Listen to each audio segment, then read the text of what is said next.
तरीके से उसको अभ्यास कराया जा रहा है। कहने का तात्पर्य बीज का रोपण, उसमें ज्ञान, उसमें उसका प्रेरण, उस अभ्यास का किस दायित्व से, कितनी गहराई से किया जा रहा है, इन सब बातों को है। और यह जब वैज्ञानिक धरातल पर हम इसकी बात करते हैं, साइंटिफिक मेथोडोलॉजी की बात करते हैं, तो इससे अभिप्राय यह होता है कि सभी समय में there should be an objectivity in all time and space and to be search and found by all people.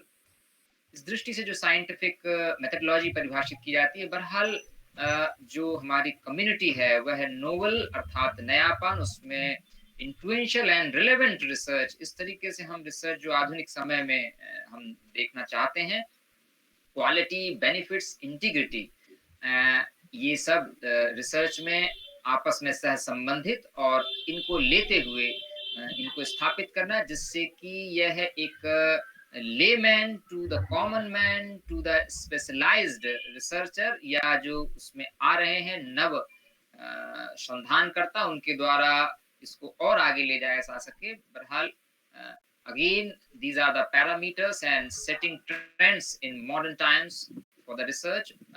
Maintaining high research quality is definitely vital and conducted in a culture, research always, that it supports honesty and integrity. निश्चित रूप से योग का प्रारंभ भी होता है सत्य, हिंसा, स्तेय, अपरिग्रह और ब्रह्मचर्य, इनके माध्यम से। और योग के अंतर्गत जब हम किसी भी प्रकार का अपना मानसिक के साथ साथ शारीरिक उत्थान चाहते हैं, तो इसके द्वारा बढ़ते हैं। और न केवल आधुनिक रिसर्च में, बल्कि योग में सहस्त्रों वर्षों से यह अनुस्यूत। पब्लिक ट्रस्ट की हम बात करते हैं, आज योग के प्रति इतना जागरूकता है, इतना विश्वास है, वह आधुनिक काल में भी रिसर्च में उपस्थापित किया गया है। और research enterprise is understood as a self-correcting and self-regulating. Again and again this word is being repeated.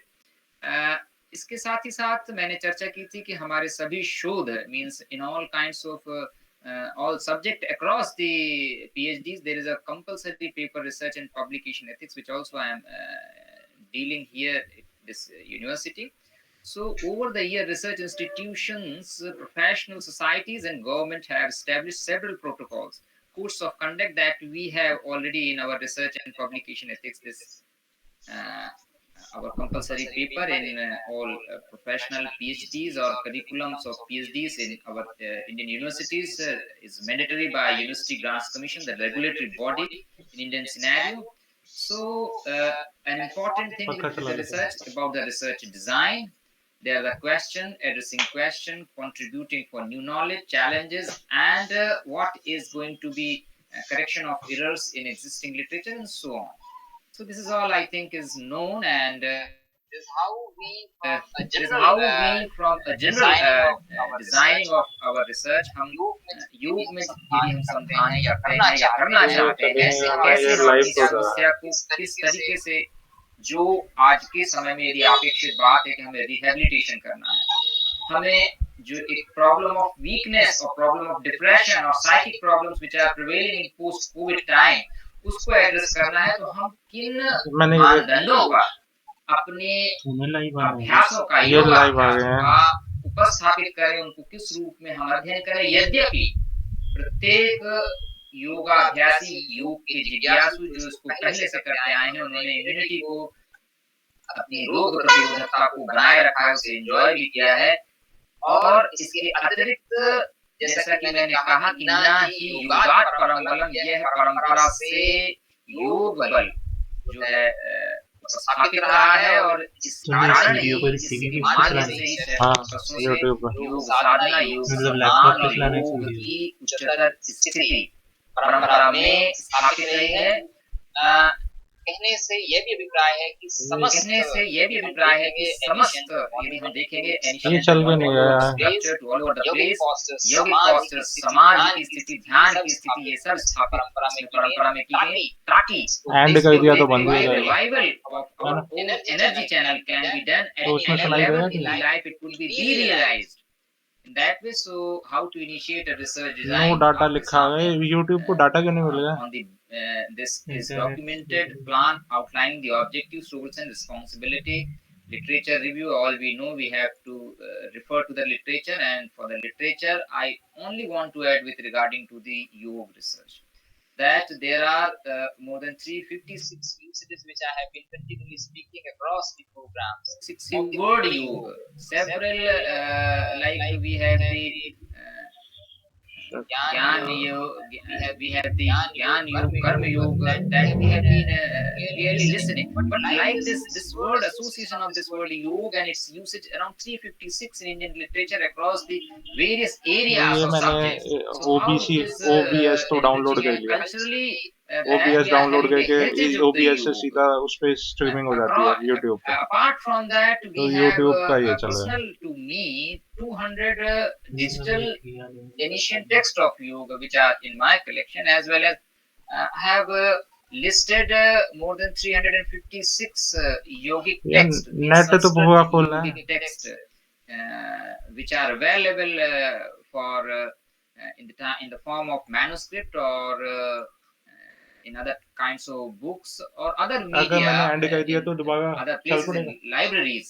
मैंने कभी So किया नहीं, this is giving a vast expansion for those who are or who are in the need or seeking to reestablish the traditional and classical roots of yoga. So for them, this needs to be added up with the modern way of pursuing yoga research. हम आधुनिक जो हमारी चाहे वो है brain mapping की machine हो, चाहे वो हमारे सांस प्रश्वास की क्षमता, फेफड़ों को क्षमता की स्थापित करने वाली जो हमारी मशीन्स हैं, जिससे हम ये देखते हैं कि कितना डेप्थ है हमारी सांसों का, ताकि उसकी फेफड़े की क्षमता का पता चल सके, या हम ब्लड सर्कुलेशन की आधुनिक जो सामान्यतः रक्तचाप दाब की मशीन है, इन सब आधुनिक माध्यमों से भी योग में की गई अनुसंधान को हमें इनको प्रयोग में लाने का अभ्यास करना चाहिए और इन पर हो चुकी रिसर्च को देखते हुए क्या करूँ मैं? एक सरल सी बात है, आज के समय पर टास्क बनने जैसे तो सब खत्म हो जाएगा, YouTube उठ जाएगा।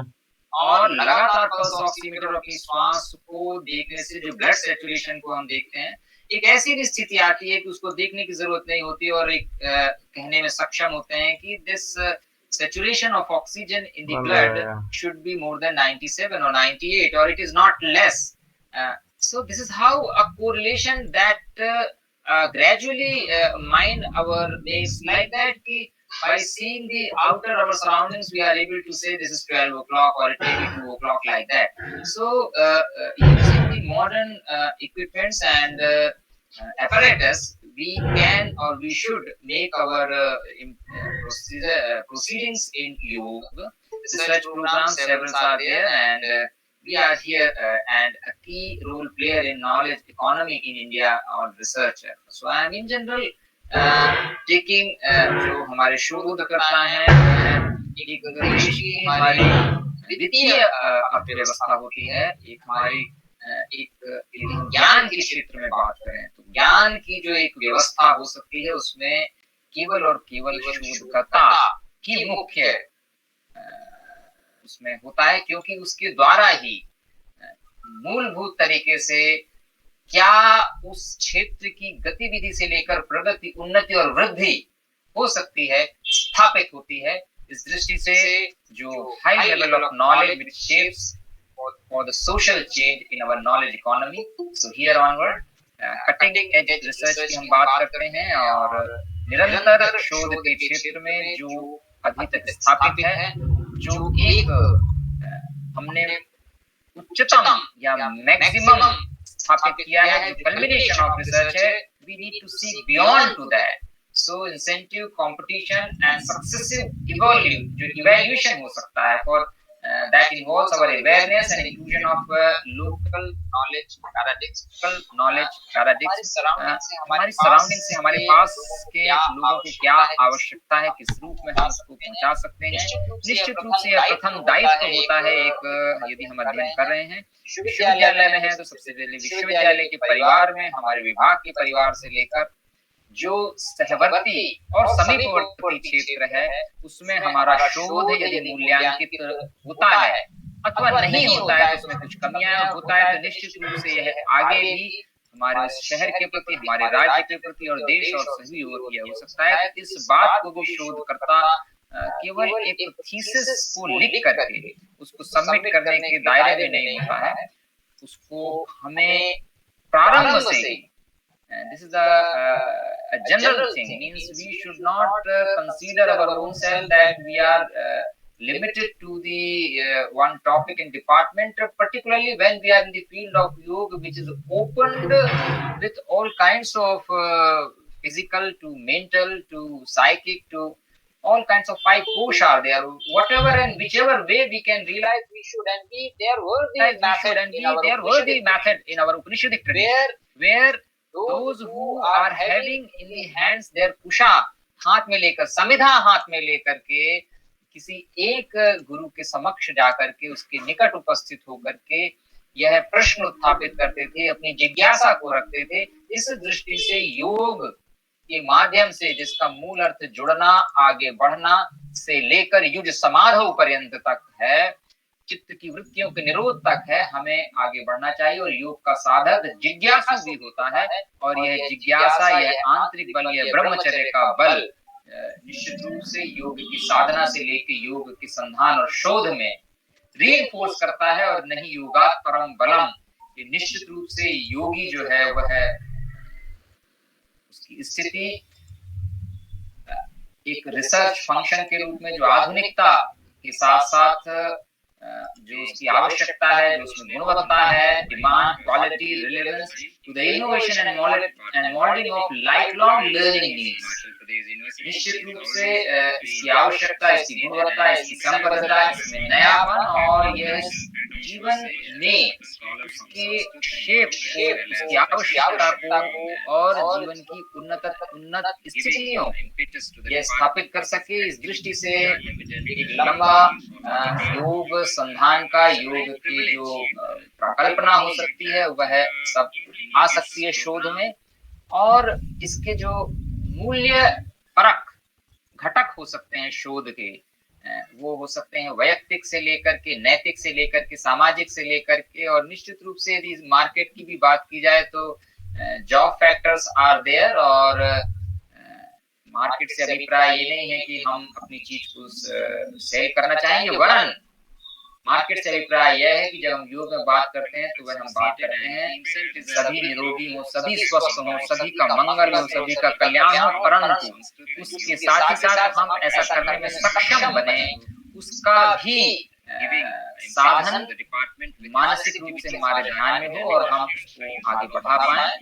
और इसके अतिरिक्त जो ग्लोबल वैल्यूज हो सकते हैं, चाहे वह योग के माध्यम से आत्मिक उन्नति, आत्म कल्याण से लेकर के शांति और सद्भावना की बात आती है, योग में वह भी समाहित है। और योग के द्वारा जब इसको यूनेस्को के रूप में आगे हम प्रोग्राम का भी जो कल्विनेशन विभाग का है वह राष्ट्रीय योग दिवस में होगा और यूनेस्को के द्वारा 21 जून में यह स्वीकृत, उस दृष्टि से शांति के रूप में, पर्यावरण संतुलन के रूप में योग की स्वीकृति और योग का प्रोपोगेशन और योग का आयोजन, योग अभ्यासों का, योग के जो लाभ हैं वो सभी को मिले और हमारा संपूर्ण जो जनजीवन से लेकर हमारा विश्व एक कल्याणकारक उसमें स्थिति बने, इस दृष्टि से उसका ग्लोबल फैक्टर भी। और योग का आरंभ ओंकार बिंदु सदृशम से, जिससे इस ओंकार की बात करते हैं, इस नाद साधना की बात करते हैं, हम इसमें निश्चित रूप से यदि इमीडिएट अनुभव का विषय है, जैसे ही ओंकार जब यदि हम करेंगे तो एक वाइब्रेशन जो आ और माँ का उच्चारण है ये ध्वनित होते हैं, ऐसा ही नाद और वाइब्रेशन जो घंटा होता है मंदिर में या जो मंदिर का डोम होता है उसके नीचे यदि हम बैठ कर करेंगे तो उसमें ये अनुभव किया जा सकता है। ये भी संधान का विषय है। जब हम योग में साधना और साधन और संधान तीनों की बात करते हैं, रिसर्च की बात करते हैं, छोटी छोटी सी चीजें हैं but they make a lot of difference in long journey of योग within revealing within our own self to propagating to other self and also realizing to them. The power of this is what we call from the general Indian heritage to the Indian spirituality. बहरहाल ये योग की साधना और बहुत सारे शब्द जब हम शोध और शोधकर्ता के संबंध में बात करते हैं, आप सभी इनसे परिचित, जो एक शोधकर्ता को बूस्ट कर सकते हैं, रिसर्चर, सेल्फ डायरेक्शन। जब हम योग में स्वाध्याय की बात करते हैं, स्वाध्याय की बात करते हैं, तो स्वाध्याय ईश्वर प्रणिधान या योग की बात करते हैं।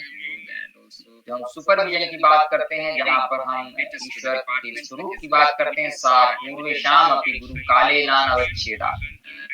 निश्चित रूप से ऐसा एक सुपरवाइजर, ऐसी एक सत्ता, ऐसा उसके ओम की स्थिति जो कि ईश्वर के द्वारा तस्य वाचिकः प्रणः तस्य तज्जपस्तदर्थ भावनम, ये योग सूत्र में कहा गया है। बहरहाल योग के विभाग और योग के जो संधान करता है, उनके लिए डिपार्टमेंटल सपोर्ट, हमारा फॉर्मल एजुकेशन सिस्टम में elective training courses to participation in such kind of workshop, conference and such kind of lecture program in which we already are here. So this is also giving a kind of impetus, a kind of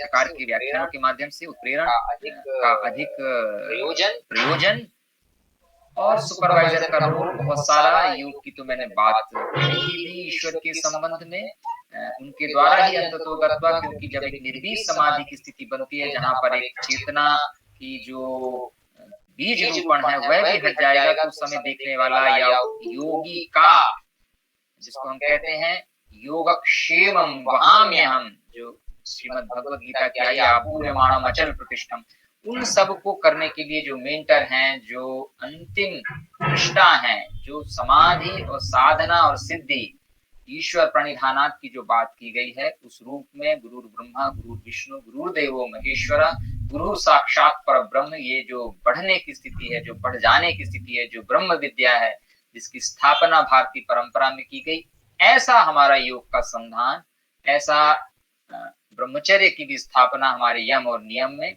हमारे पास बहुत सारे समस्याएं जो एक researcher या अनुसंधान की दृष्टि से हो सकती हैं, जो एक कॉमन जनरल दृष्टि से एक डिपार्टमेंटल रिसर्च में होती हैं, they are all listed here particularly to the yoga education or yoga research, how do we feel the problem? जैसे जैसे एक हमारा योग का जो अभ्यास है, योग की जो साधना है, वो जब गहन होती है, वो रिवीलिंग होती है, वो री एनर्जाइजिंग होती है, वो रीइंफोर्सिंग होती है, और उसमें जो मुख्य बात है, जो जिसको बार बार हम कह रहे हैं कि ना ही योगात् परम बलम, ये जो स्थिति बनती है, ये चेतना को, ज्ञानात्मकता को, अनुभव को, और जिस चीज से हम सारी चीजों को समझते हैं, उसको लाइटन करती है, उसको बढ़ाती है, क्षमता को बढ़ाती है, और एकाएक तो नहीं कह सकते, लेकिन ज्ञान को समझने की क्षमता का विस्तार होता है। इसी को हम कहते हैं कि योग जो चेतना की जो स्थिति है, जिसको विभिन्न माध्यमों से चित्त की वृत्तियों के निरोध की यदि बात की गई है महर्षि पतंजलि के योग सूत्र के माध्यम से, तो जब हम उस वृत्ति को समझेंगे पहले, फिर हम उसका निरोध करेंगे, तो सरल बात है, सभी जानते हैं। लेकिन जब हम बात करते हैं योग में साधक और बाधक तत्वों की, जब हम बात करते हैं यम और नियमों की, जब हम बात करते हैं योग में सिद्धियों की, बहरहाल जब हम योग की साधना में चेतना के बढ़ने से, जैसे कि एक हम छोटा टॉर्च लिए हुए हैं और एक हम बड़ा टॉर्च लिए, और एक हम सर्च लाइट लिए और एक हम दिन के प्रकाश में हैं, ऐसे में ज्ञान की, ऐसे में समझने की क्षमता की, ऐसे में दूरदृष्टि की क्या स्थिति हो सकती है। और दूरदृष्टि के लिए दूसरा भी उदाहरण है, जैसे सीढ़ी होती है, और जैसे जैसे हम उसके रंग्स पर, उसके जो पायदान है, उसके ऊपर बढ़ते जाते हैं, और हमारा ज्ञान, हमारी दूर देखने की क्षमता बढ़ती है, और उस क्षमता से उसके साथ जुड़कर अन्य ज्ञानों को कोऑर्डिनेशन के साथ एक ओवरऑल समझ बढ़ती है।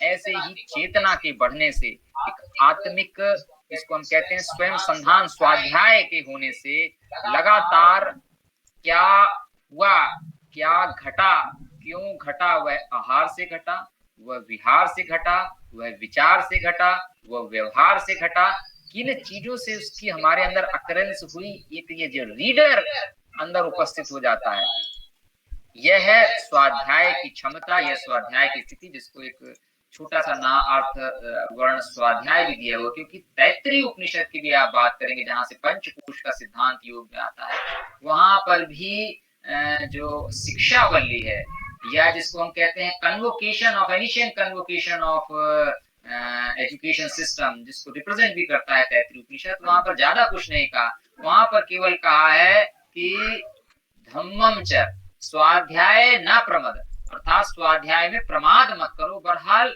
यह जो स्वाध्याय है, स्व अर्थात स्वयं की चेतना, अर्थात आत्म अर्थात चैतन्य, जिसको पुरुष के रूप में भी योग में स्थापित किया गया है, उसको देखना, उसकी ओर चलना, जिसमें सारे ज्ञान या योग सांख्य दर्शन के संबंध में बात करें तो प्रकृति के जितने भी उसके रिजल्टेंट हैं, जो प्रकृति प्रसूत तत्व हैं, वह सारे उसमें रिफ्लेक्ट हो जाते हैं, जैसे कि शुद्ध स्फटिक में बाहरी सारा जो क्रिएशन है वो उसमें रिफ्लेक्ट होता है, परंतु स्फटिक जो है वह अपने आप में प्योर या शुद्ध या स्वच्छ होता है। उस दृष्टि से समस्त ज्ञान जब रिफ्लेक्ट होते हैं, यही जो रिफ्लेक्शन है वास्तव में यह है जब क्षमता बढ़ती है, क्यों ये रिफ्लेक्शन में क्यों अंतर आता है, या क्यों एक सामान्य व्यक्ति और या योगी में ये ज्यादा क्यों हो सकता है, ये एक मुख्य या केंद्रीय भूत जो है योग संधान या योग रिसर्चर का होना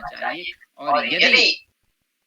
और यदि वह इसको जानने में सक्षम होता है तो वह न केवल अपनी योग साधना में उत्तरोत्तर ऊर्ध्वगामी होगा, बल्कि वह अपने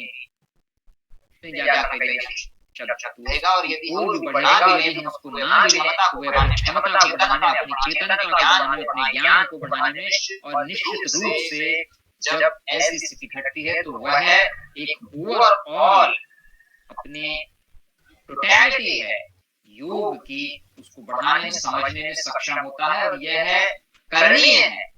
इसीलिए योग के माध्यम में अथवा भारतीय परंपरा में गुरु की बात की गई, क्योंकि गुरु जो है वह उपाध्याय नहीं है, वह आचार्य नहीं है, वह शिक्षक नहीं है, वह टीचर नहीं है, वह मास्टर नहीं है, वह केवल गुरु है। वह एनर्जी लेवल में आया है, इसीलिए सहनौ भुनक्तु सह वीर्यं करवावहै तेजस्विनावधीतमस्तु मा विद्विषावहै। विद्वेष की स्थिति ना हो, साथ में रहे, साथ में भोजन करें, अर्थात जिस रास्ते से चलकर, जिस चर्या से अभिभूत होकर गुरुता की स्थिति बनी है उसको धारण करें। जब एनर्जी लेवल हाई होगा, साधारण सी बात है, जिस प्लेन की, जिस रॉकेट की ये क्षमताएं लगी, एनर्जी लेवल चलाने के द्वारा तय की गई दूरियां उसी के आधार पर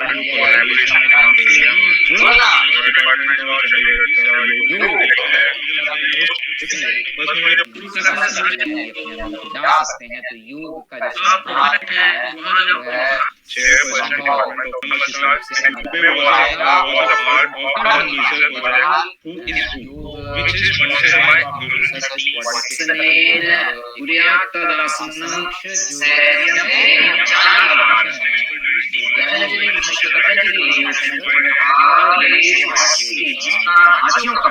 we have several varieties of system, that is from deemed university to state central and open university system, and their numbers are depicted, how many are there in our India, and this database is sometimes in 2000 in 2018 or 19, that I will depict exactly when it was taken. So we have in across the subject these number of I'm just giving a larger scenario to understand where our researchers are based upon. The purpose is to show you. हमारे undergraduate subject which are opted in universities and colleges, ये आप देख सकते हैं. These are highest their percentage in arts, and thereafter the science and commerce and engineering and technology. And that we see that research and PG, there is a comparative presentation of our PhD and postgraduate in higher education scenario. आप देख सकते हैं ये जो छोटा आपको block दिखाई दे रहा है वह है पीएचडी का है, और जो बड़ा लंबा ब्लॉक दिखाई दे रहा है वह है पोस्ट ग्रेजुएशन का है. How many students come after their finishing their post graduation to research? This is only to sensitizing our who are the young researchers how serious their responsibility to carry forward as being the representative of all who preceded to them and whom they are succeeding in the areas of higher education. So we can see if that number is quite large, then their percentage in next slide that we can see here. So we have the enrollment of undergraduate. This database is based upon to the All India Survey of Higher Education conducted by Ministry of Education last when it was conducted, and this is taken from across the university by Ministry of Education, so it is based upon that. So this we have the undergraduate students, and if they are in the first line we see that if it is the percentage taken as the 100, then we have the postgraduate.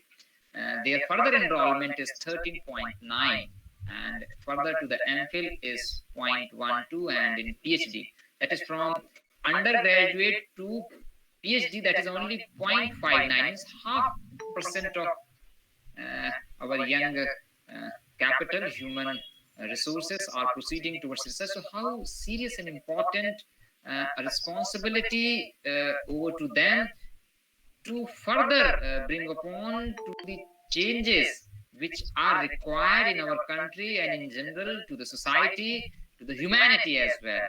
And if we see from post-graduation level, and we see if that 13.9% is from undergraduate to postgraduate, and if we take it as 100%, then we have in MPhil is 0.77 and PhD to the 4.25%.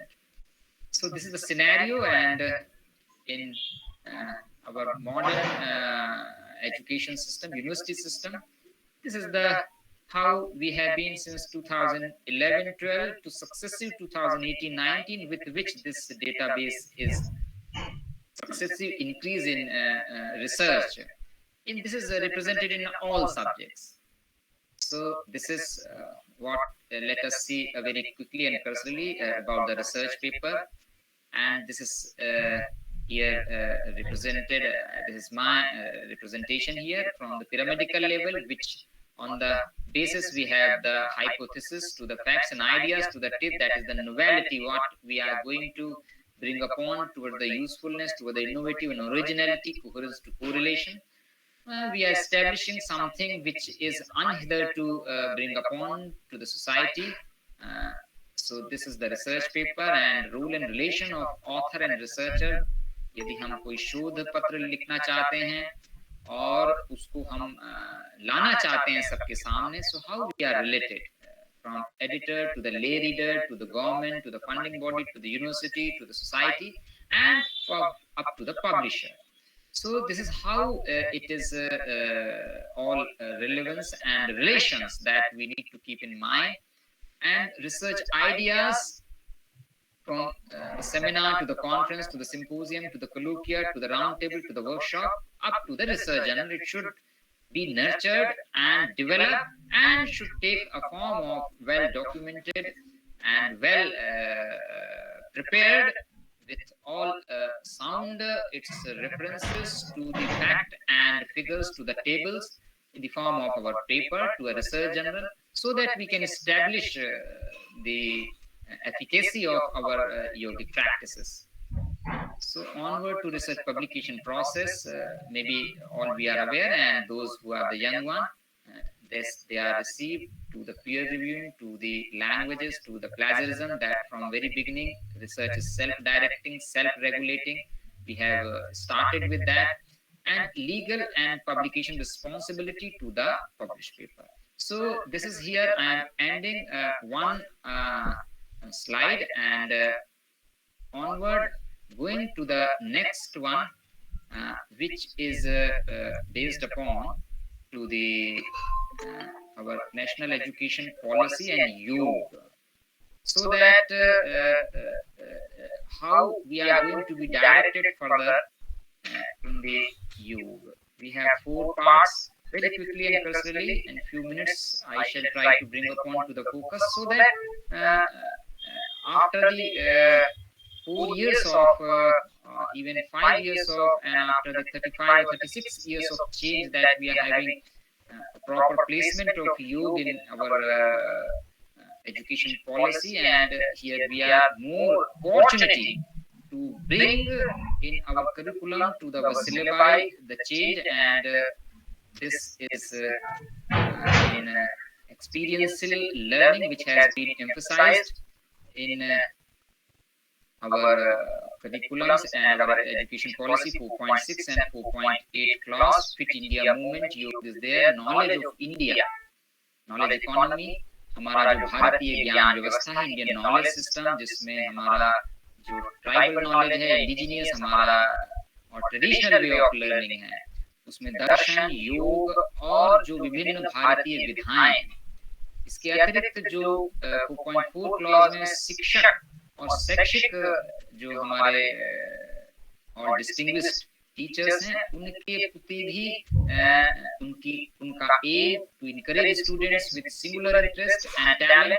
यहाँ पर भी जो मुख्य बात ध्यान देने योग्य है कि आधुनिकता बनाम पारंपरिकता, eco clubs, health and wellbeing clubs, yoga clubs. हम मॉडर्न टर्मिनोलॉजी लेते हैं, हम कहीं पीछे नहीं हैं, परंतु जो आधुनिक समय की आवश्यकता है, we are addressing and tending towards that, इन सब बातों को समाहित करते हुए इसके अतिरिक्त जो इंटरनेशनलाइजेशन है, योग का क्षेत्र, विदेशों में योग की लोकप्रियता, योग को मॉडर्न लाइफस्टाइल के कारण एक आवश्यक जीवन शैली के रूप में अपनाया जाना, और इस दृष्टि से जो इसको हम अंतरराष्ट्रीय हम क्या दे सकते हैं, ऐसा ना हो कि हमारे यहाँ से how many lakhs of people were migrating to Australia, to the Canada, and mostly to the United States for pursuing their higher studies, and we are paying lakhs or crores of dollars toward their fees, whereas we are having a traditional knowledge system for which, if that is being represented by the ashramas or organizations, but we have the university system, we should, or we are in a way that we can internationalize our yogic system, our Ayush medicine system, our music, history, culture, and internationally relevant curriculum. So this has to be applied to all our fraternity of faculties across the yogic sciences, yogic studies, and yogic learning. So this is our professional education. Again, people, जैसा कि हम समझते हैं कि सब प्रकार का इसमें हठयोग प्रदीपिका को यदि आप स्मरण करेंगे तो उसमें कहा गया है कि अशेष तप्तानाम समाश्रयो हठ, जो अन्य विधाओं से मतलब जो संतुष्ट नहीं हो पाए, वो ऐसे योग में व्यक्ति आते हैं और योग में उनको दिशा दशा और जिसको हम कह सकते हैं कि उनकी जो समस्या थी उसको देखने, उसके सुधार के लिए, उसको एड्रेस करने के लिए विधि मिलती है, और ऐसे व्यक्तियों का योग में दृढ़ विश्वास होता है, और ऐसे लोग योग का प्रचार भी सबसे ज्यादा करते हैं। प्रचार से लगता है कि जिस रास्ते से चलकर उनको किसी लक्ष्य की या उनको किसी मंजिल की प्राप्ति हुई है, वो उस रास्ते को अन्य को बीइंग अ टॉर्च बीरर दिखाते हैं। ऐसे योग के साधक और जिज्ञासु, और ऐसे ही साधना और संधान या रिसर्च की स्थिति होनी चाहिए, उसको प्रोपोगेशन भी होना चाहिए। बहरहाल प्रोफेशनल एजुकेशन में एक समन्वित जो एक विधि हो सकती है, वह आयुष की विधि, योग की विधि, नेचुरोपैथी की विधि, आयुर्वेद की विधि के साथ साथ इसको इंटीग्रेटिव तरीके से हम जो हेल्थ केयर सिस्टम है उनके साथ जोड़ें, इसकी भी आवश्यकता योग के संधान में, जो हमें अपने मस्तिष्क में, अपने ध्यान में, अवधान में रखना चाहिए। Promotion of Indian language and culture 22 जो कि इसका सबसे लास्ट पोर्शन है, उसमें 1 में योग और इसके मेडिटेशन की बात की गई है, promotion of Indian language and culture की बात की गई है, Anyway, so this is the small presentation, and let us move finally to the what exactly is the yoga education and research and their areas.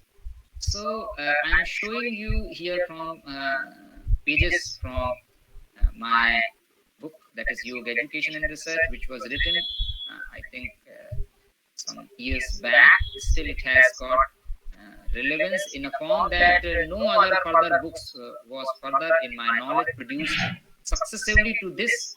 So here we have the various kinds of course in yoga for those who are just for the sake of their interest or the first time coming here in this program, particularly from BSc to the BNYs to the certificate to the variety of courses which are there in the field of yoga. And this is list is old, and several other kinds of courses have expanded yoga education list in our country. So it's so rich. As we were talking about the internationalization, we should aim for that. And this is the availability of yoga course across the Indian universities. I have named some of the universities, their status, whether they are state or central, and this list is also to be appended further. Several places where the yoga courses are available. Anyway, this is just for the sake of our richness of across the Indian university system.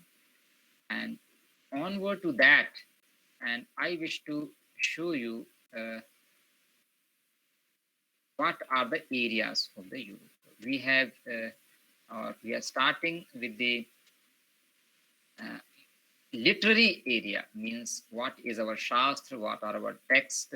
Initially in our yogic areas, research started from there, and still it is required. ये आवश्यक है कि हम अपनी बातों को जो उसमें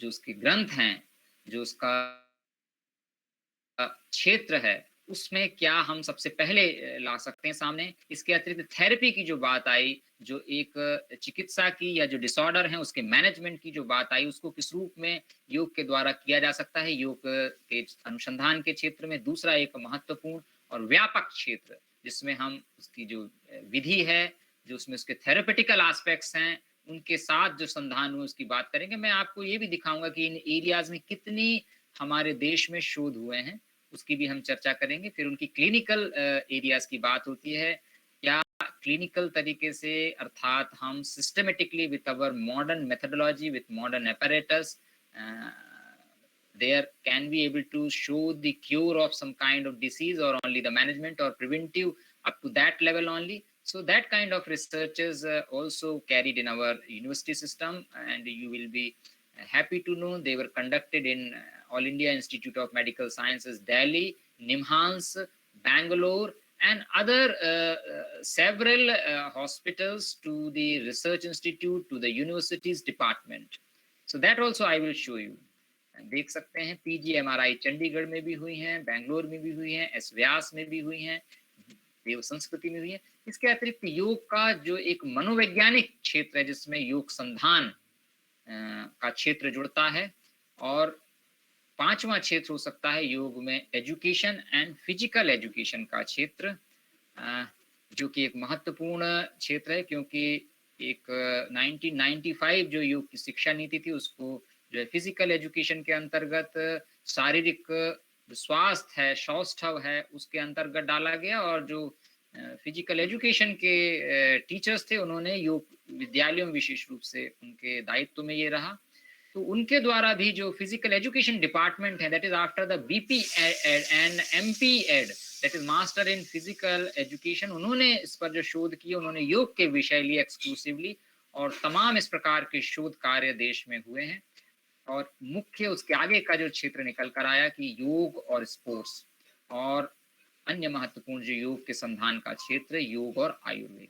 बहरहाल ये केवल क्षेत्र, इनमें कितने शोध कार्य हुए हैं आपके समक्ष ये देख सकते हैं। थोड़ा मैं और बड़ा करने का प्रयास करता हूँ इसको, ताकि मोबाइल में ये विजिबल हो। ये जो मैंने अभी आपको 7 एरिया बताए, इनमें संधान कितने, ये database it is up to this 2014 or 13 12 level only, but there are the largest are the philosophical literary to the moving towards the our therapy area.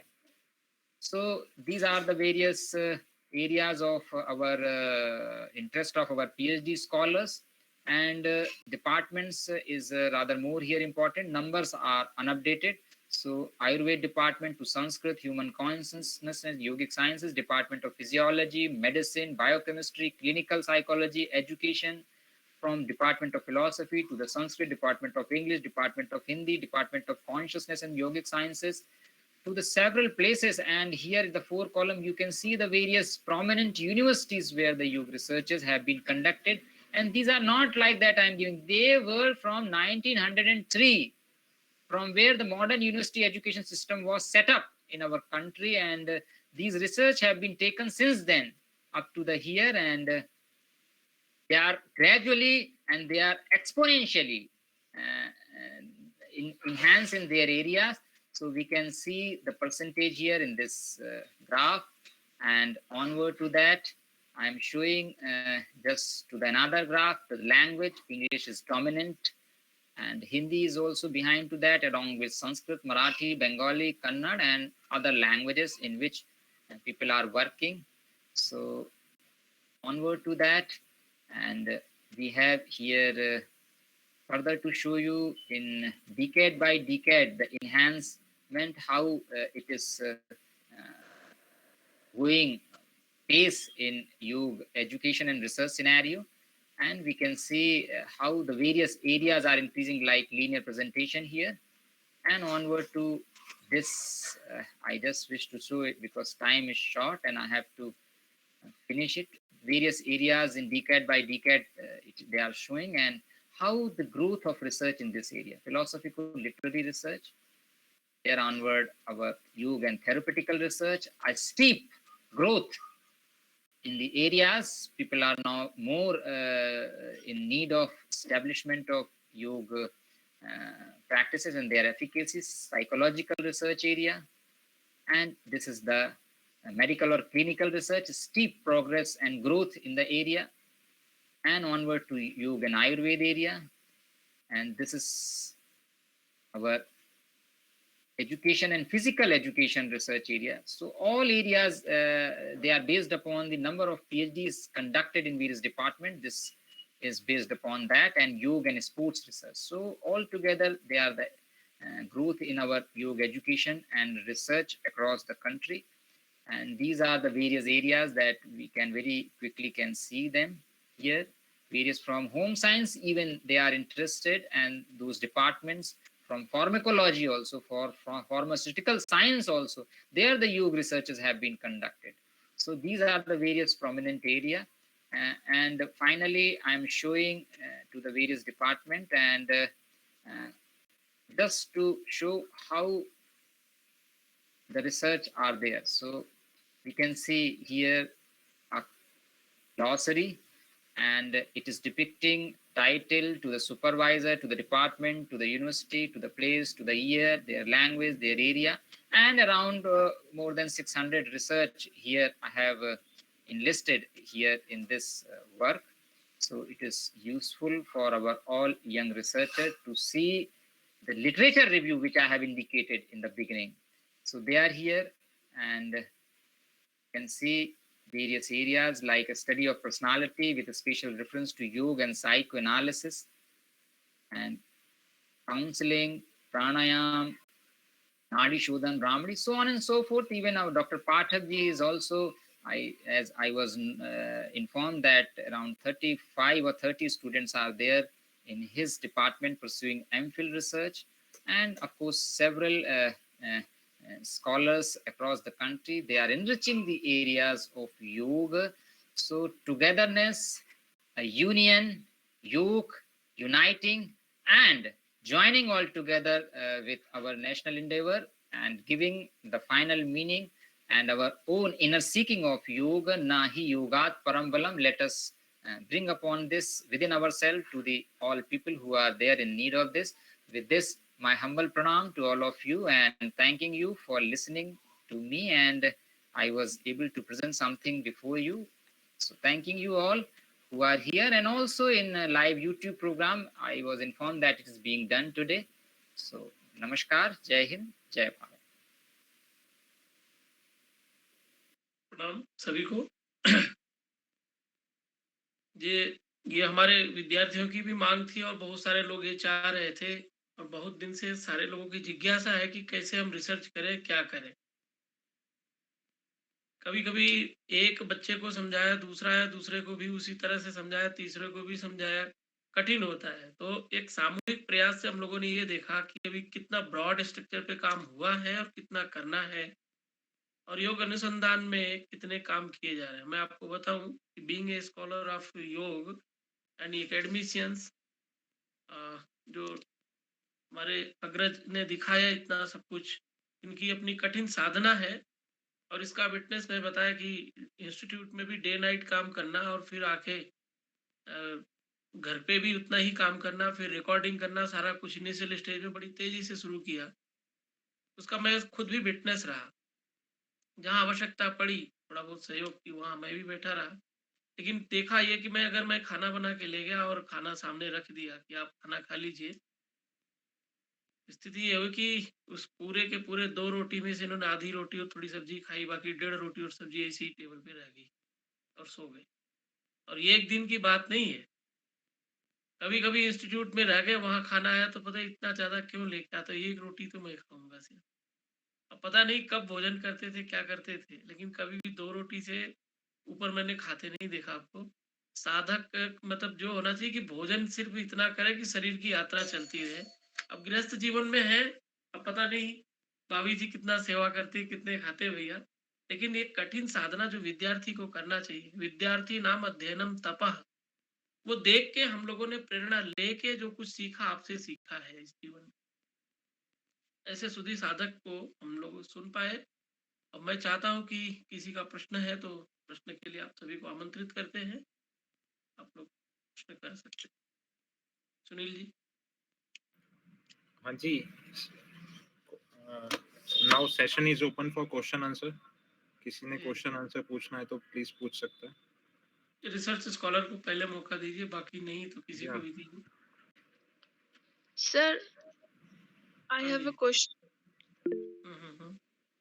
Sir, आपने एक स्लाइड दिखाई जिसमें आपने दिखाया कि जो रिसर्च हो रही है योगा पे और लैंग्वेज बेस पे आपने दिखाया, तो मतलब इंग्लिश का उसमें जो एरिया सबसे ज्यादा था, मतलब जो योगा वाले रिसर्च कर रहे हैं वो इंग्लिश लैंग्वेज में ज्यादा कर रहे हैं। तो I just want to confirm sir how that is possible, because हमारे जितने भी ट्रेडिशनल हठ योग बुक्स है और जितना भी हमारा ट्रेडिशन है योग का, वो तो संस्कृत में है या फिर हिंदी में है।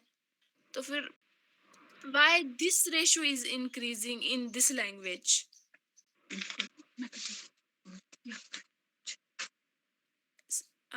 I'm sorry, sir, I might not be clear. No, I got it. Actually, your question is based upon to the, actually that observation is what medium of language is taken by the researcher like you people. So, Yes, sir. so it is going to be changed because that database is up to 2011-12 only. And as much as we will present the things in our indigenous mode of communication, and of course in internationalization English is of course there. तो ये तो जो आप लोग करेंगे, जैसा करेंगे उसको संस्कृत में करेंगे, अंग्रेजी में करेंगे, वैसा ही वह प्रस्तुतिकरण होगा, वैसा ही उसका ग्राफ बनेगा, क्योंकि research is always based upon the research materials. And ये जो हमने आपको दिखाया, this was also a research on already carried out research इन योग. So that is a depiction of that what has already been done, and it may change as the new data or new researches are added to that. रही बात English में और हिंदी में करने की, तो देखिए ये जो जब हम योग में बल की बात कर रहे हैं ना, आत्मविश्वास की बात कर रहे हैं, तो वो आना चाहिए। और स्वामी रामदेव जी परम श्रद्धेय वो अंग्रेजी में नहीं बोलते हैं, न करते हैं, और उनका नाम जो है योग के क्षेत्र में कहने की आवश्यकता नहीं है कि किस जगह पर है और किस बिंदु पर है। तो भाषा तो भाष्यते, जिसके द्वारा प्रकाश हो सके ज्ञान का, वो भाषा है। और जब उस किस रास्ते से ये ज्ञान का प्रकाश हमारे अंदर हुआ है, उस दृष्टि से जब हम अभिव्यक्त करेंगे तो वह उस चैनल से ज्यादा अच्छा निकलेगा। तो भाषा केवल संप्रेषण तक है, तो इसको हम अधिक उसमें जैसा लेना चाहें वैसा ले सकते हैं। Language is a skill, language जो है वो टैलेंट भी होता है, और एस्ट्रोलॉजी के हिसाब से भी लैंग्वेज में जो है व्यक्तियों की गति होती है बहरहाल, लेकिन ज्ञान और योग की स्थिति एस्ट्रोलॉजी में दूसरे ग्रहों से होती है बहरहाल। एक जस्ट एडेड समथिंग, तो rather more is yoga focused than the language. Okay sir, thank you. Priyanka, योग वैसे भी ग्लोबलाइज सब्जेक्ट हो चुका है, तो अंग्रेजी में काम इसलिए हुआ लोगों तक पहुंच। कारण क्या कि भारतीयों को अपने ही पद्धतियों की उपेक्षा करना अभी भी आता है। हमने आयुर्वेद और नहीं योग को सर, मेरा कुछ मेरी ये मेरी नहीं बात है। सुनिए, मेरी बात सुनिए। भारत के लोग, मैं खुद भी संस्कृत के लोगों से बहुत संपर्क में रहा। हमारे यहाँ जो चीज डस्टबिन में डाल दी गई, करोड़ों करोड़ों मैन्युस्क्रिप्ट्स जलाए गए, फेंके गए, और उनके चिथड़ों को लेके लोगों ने उन चीजों को हाईलाइट किया। कुंडलिनी जागरण अगर अमेरिका में सीखेंगे तो आपके अंदर स्पिरिचुअलिटी ज्यादा आएगी। भारत का कोई अगर साधु बाबा कुंडलिनी जागरण सिखा रहा है तो उसके प्रति अनास्था होती, क्योंकि वो पाखंडी है। वैसे भी भारत का जो है, इंडिया की खोज जो है वास्को डिगामा ने किया, यहाँ से हम शुरू करते हैं। हमारा वैदिक कालीन परंपरा पे हमारे लोग इंटरेस्ट ही नहीं। अब किसी के पास how day to you see, या इस तरह से जो मतलब हम प्रतिक्रिया भी करते हैं ना, हम लोगों ने क्या किया, शास्त्र में रुचि न होने के कारण पढ़ते नहीं। आप पढ़ के देखें, आप काम करिए, आपको कोई रोक नहीं रहा है। अभी भी बहुत सारे ऐसे विभाग हैं जहाँ पे नियमबद्ध है कि संस्कृत में ही काम कराएंगे, चाहे आप करिए चाहे छोड़ के चले जाइए। ऐसे ऐसे संपूर्णानंद संस्कृत विश्वविद्यालय है, आप जाके देखिए वहाँ हिंदी में काम करके, वो आपको छोड़ना पड़ेगा रिसर्च, वहां से प्रणाम करके चले जाएंगे। ऐसे देश के बड़े लोग कर रहे हैं काम, लेकिन ये है कि उनमें रुचि लोगों की कम है। लोग हमेशा जल्दी से जल्दी फल की प्राप्ति की ओर भागना चाहते हैं, ये थोड़ी सी दिक्कत है। और कोई नहीं, वो कुछ और स्पष्ट करना चाह रहे हैं, बोले बोले, मतलब संपूर्ण अवसर मिलना चाहिए अपनी बात को अभिव्यक्त करने का। क्या नाम था? हाँ, प्रियंका बोले। नहीं सर, स्पष्ट हो गया। अच्छा, उनका संभवतः ये कहना था कि अंग्रेजी में करेंगे तो हिंदी और शास्त्र जो है उसकी अभिव्यक्ति ज्यादा कैसे होगी, कुछ ऐसा कहना चाह रहे थे। नहीं सर, ऐसा था कि जो हमारा रिसोर्स है, जहाँ से हम रिसर्च को प्रूफ कर पाएंगे, या जो भी हम, वो तो मैक्सिमम संस्कृत में मिलेगा आपको, या हिंदी में मिलेगा उसका अनुवाद। हाँ, नहीं फिर सर, उसका अनुवाद तो किसी भी भाषा में मिल सकता है या नहीं भी मिल सकता है, मगर मूल तो संस्कृति होगा। अनुवाद तो वास्तव में यदि आप देखने जाएंगे तो अनुवाद तो फिर कोई खास चीज नहीं है, मूल संस्कृति है। यदि नहीं समझे तो फिर अनुवाद से कोई फायदा ज्यादा दूर तक, मतलब लॉन्ग रन पे होगा नहीं। बहरहाल तो अनुवाद को छोड़ दें, मूल संस्कृत से समझेंगे तभी योग घटेगा, दिस इज गारंटेड। अनुवाद से नहीं घटेगा, ये भी गारंटेड है। क्यों पाठक जी, क्या कहते हैं? बिल्कुल सर, जिसका जड़ ही नहीं पता है उसका फल का स्वाद नहीं। Sir, one question in chat box by Nagesh Ji, research scholar, Mangalore University. Can you please discuss a little bit more between yoga therapy research and yoga clinical research? निश्चित रूप से देखिए, योग हाँ, नागेश जी बोलना चाह रहे हैं, बोले। This is just Namaste sir. I just want to know that can you please distinguish a little more between yoga therapy research and yoga clinical research, because we all have many of the parameters which are being followed in the clinical research for the therapy research. I just want to know how this will be more different from the view of the clinical research, because yoga therapy research are propagated as a clinical research and being practiced as a clinical research only. In that sense, I just have a interest to know more about distinction between yoga therapy and yoga clinical aspect. You are quite on the right track, and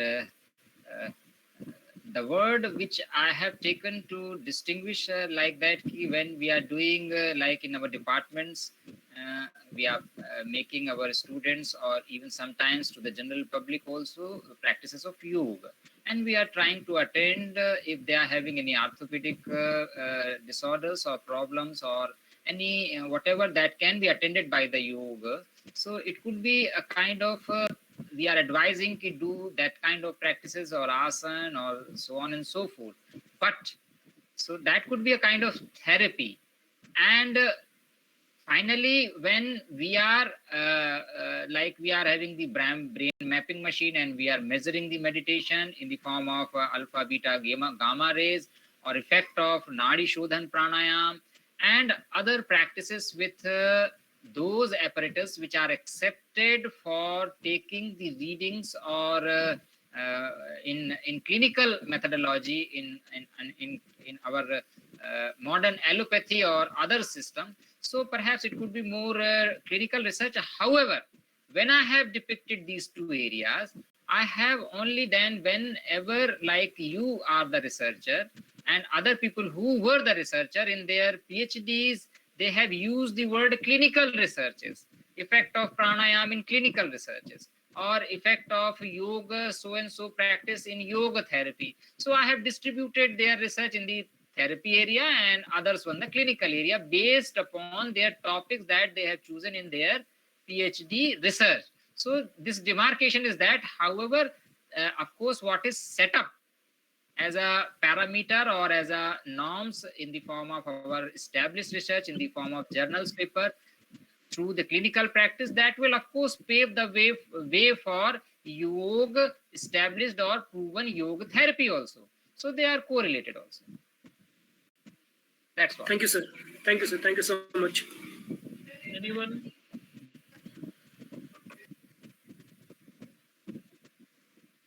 Sunil ji, Silpi. नमस्ते sir.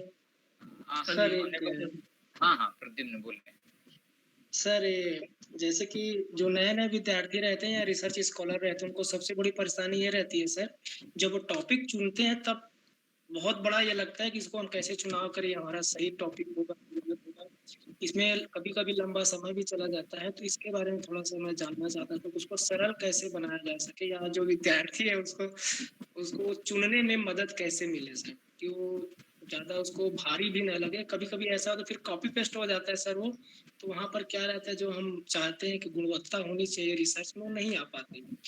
इससे बचने के लिए और उसको कैसे आसानी से और अच्छा टॉपिक हम ले सके, इसके बारे में थोड़ा सा मार्गदर्शन करें।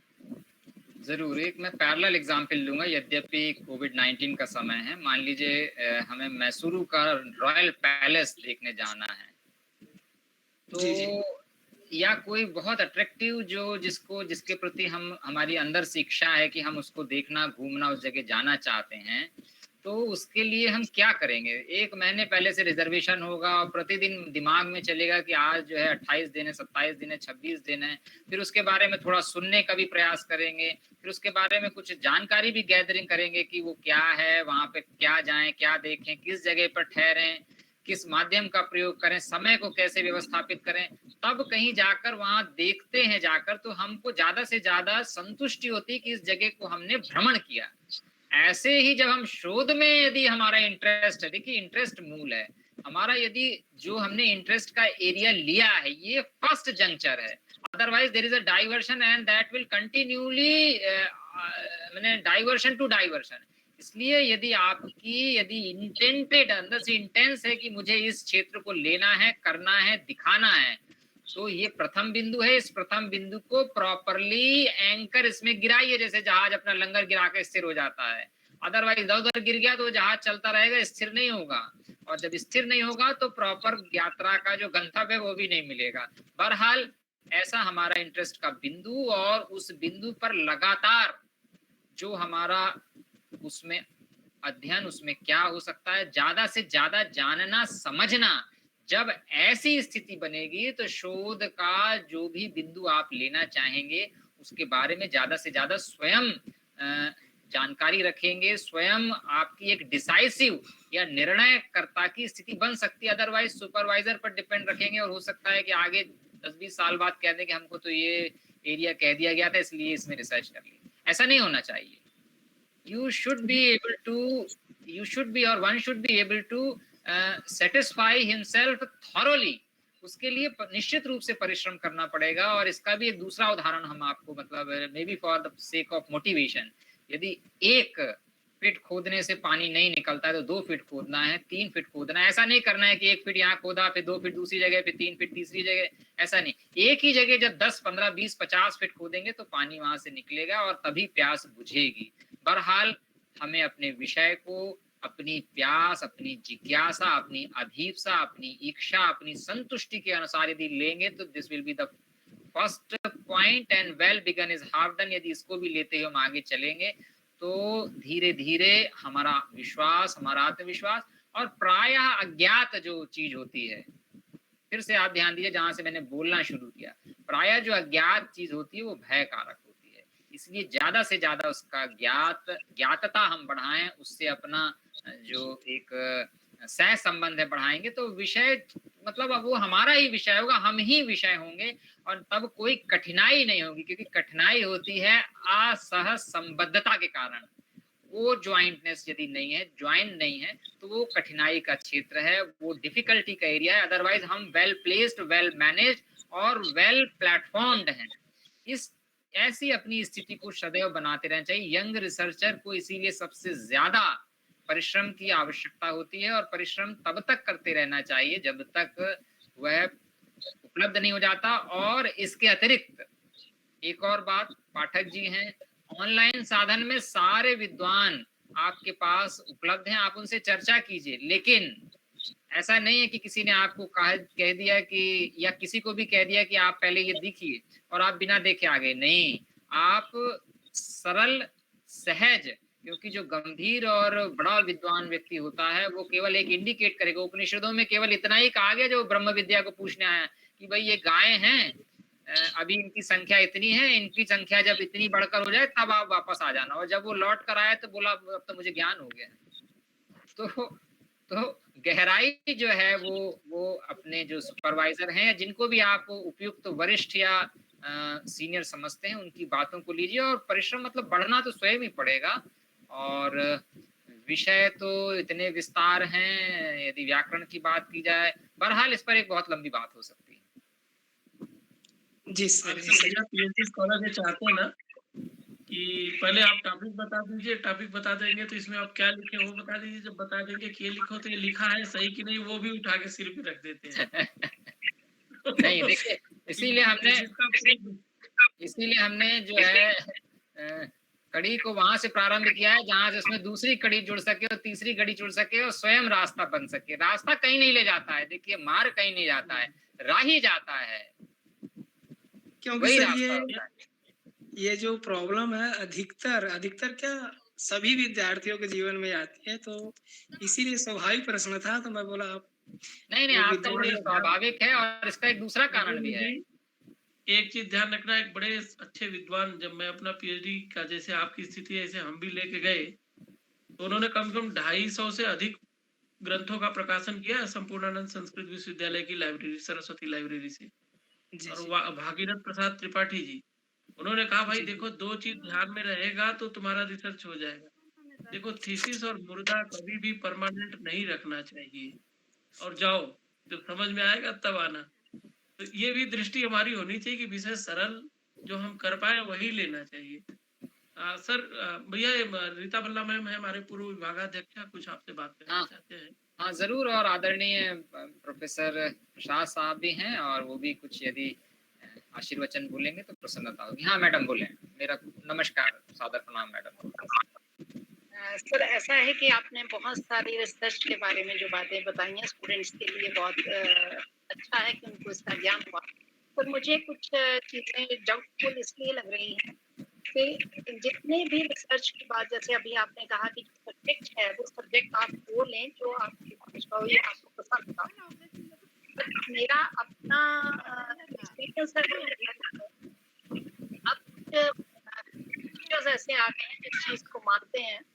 अदरवाइज अगर स्टूडेंट अपने पसंद का सब्जेक्ट लेकर के जाता है और गाइड का वो सब्जेक्ट इंटरेस्टेड नहीं है उसमें, तो वो कभी भी स्टूडेंट को वो टॉपिक नहीं देगा। वो कुछ ना कुछ इस तरह की बातें उसमें बताता चला जाएगा ताकि स्टूडेंट को अपना इंटरेस्ट छोड़ना पड़ता है। इसमें सच्चाई है, चाहे किसी को बुरा लगे चाहे अच्छा लगे। और दूसरी चीज ये है कि जो हम ठीक है, कुछ लोग ऐसे होते हैं जो अड़े रहते हैं, या फिर उनका वो सब्जेक्ट जब वो ले लेते हैं तो उसके बाद जब उस सब्जेक्ट को वो लेकर लेके जाते हैं या अपने गाइड के पास लेके जाते हैं तो गाइड को कभी क्लियर नहीं करके देते जल्दी। ये स्टूडेंट के साथ बहुत बड़ी बेदर्दा है, इसमें कोई बुराई नहीं है। हाँ, आज की जनरेशन कुछ थोड़ा बदल रही है, दूसरी मेरी बात ये थी कि आपने जो फिजिकल एजुकेशन और उसकी बात कही, हमारे बहुत सारे डिफरेंट उसमें जा रहे हैं। योग की बात कर रही हूँ। योग में फिजिकल के साथ लिया गया या दूसरे सब्जेक्ट के साथ लिया जाता है। देखिए, योग सेपरेट सब्जेक्ट है, जब ये सेपरेट साइंस है तो हम इसको जो है वो फिजिकल एजुकेशन या इसके साथ जब से मैं 79 से इस सब्जेक्ट में रही हूँ, जहाँ जहाँ फिजिकल एजुकेशन के साथ रहा है वहाँ योग को ना पढ़ा करके केवल फिजिकल एजुकेशन को पढ़ाया जा रहा है। वहाँ पे कहीं योग की ज्यादा बात नहीं होती, थोड़ा बहुत योग की बात बताई, बाकी जो है वो फिजिकल एजुकेशन की बात है। तीसरी बात ये कि जो आपने रिसर्च की बात की, रिसर्च हो रही है, मैंने अभी तक तकरीबन 250 रिसर्च जो है PhD थीसिस चेक कर दिया हूँ, और मैक्सिमम में रेपिटेशन है। इधर से वहाँ पे क्या उधर से ठीक है। आजकल जो है वो बहुत सारा चीजें हो गई हैं कि जी उसको कट एंड पेस्ट नहीं होता, पर कट एंड पेस्ट में भी है कि आप लैंग्वेज कर देते हैं, बट अगर आप थीसिस को खोल के देखते हैं तो मुझे 60-70% हमारे थीसिस जो है वो रेपिटेशन। तो इसलिए रिसर्च कहाँ से हम आगे बढ़ा पाए, ये भी एक विषय रहा है। बाकी रहा है कि स्टूडेंट्स का इंटरेस्ट जैसे कम होता जा रहा है, या क्यों PhD कम कर रहे हैं, उसका भी मुझे लगता है कि हम ही लोगों को जानना है कि जो इस स्थिति पे बैठे हुए हैं वो क्या है कि जो इंटरेस्ट कब पैदा होता है स्टूडेंट के अंदर, जब उसको उस सब्जेक्ट का पता होता है या उस सब्जेक्ट के बारे में उसको ज्ञान दिया जाता है। बट अंतिम ध्येय क्या रहता है, PhD करना, बाकी चीजें करना उसका ध्येय जरूर रहता है, पर जब तक उस सब्जेक्ट में इसमें स्टूडेंट को जॉब नहीं मिलेगी, मुझे बताइए कि वो स्टूडेंट कहाँ तक उस चीज को पकड़ के रख सकता है। हमारे पास जॉब भी तो हम कह सकते हैं, बट उन स्टूडेंट्स के लिए बहुत सारे स्टूडेंट है जो इंटरेस्टेड हैं, पर उनको उस चीज को छोड़ना पड़ता है। कभी कभी यूजीसी की गाइडलाइंस ऐसी आ जाती हैं कि जी इतने से ज्यादा तो ये सारी घटनाएं हैं। इसलिए मुझे लगता है कि जब तक सरकार इसको स्टूडेंट की इंटरेस्ट को नहीं देखे तब तक स्टूडेंट जो है इन चीजों के साथ लगता है कि कुछ अन्याय हम जरूर कर रहे हैं। बाकी विदेशों की बात जैसे आपने कही, देशों में योग के बारे में बहुत कुछ हो रहा है। मैं तकरीबन कोई 20 कंट्रीज जा चुकी हूँ और उसमें मैंने देखा है कि वहाँ पे जो योग सिखाया जा रहा है तो वो तो हमारा ट्रेडिशनल योग है ही नहीं, वहाँ तो डिफरेंट तरह का योग सिखाया जा रहा है क्योंकि वहाँ पैसा कमाना कार्य है। बाकी जहाँ इंस्टीट्यूशन से वो कर रहे हैं वहाँ ये मेरा अपना एक्सपीरियंस भी कहता है। आई डोंट नो मैं गलत हूँ इसमें, मैं आपसे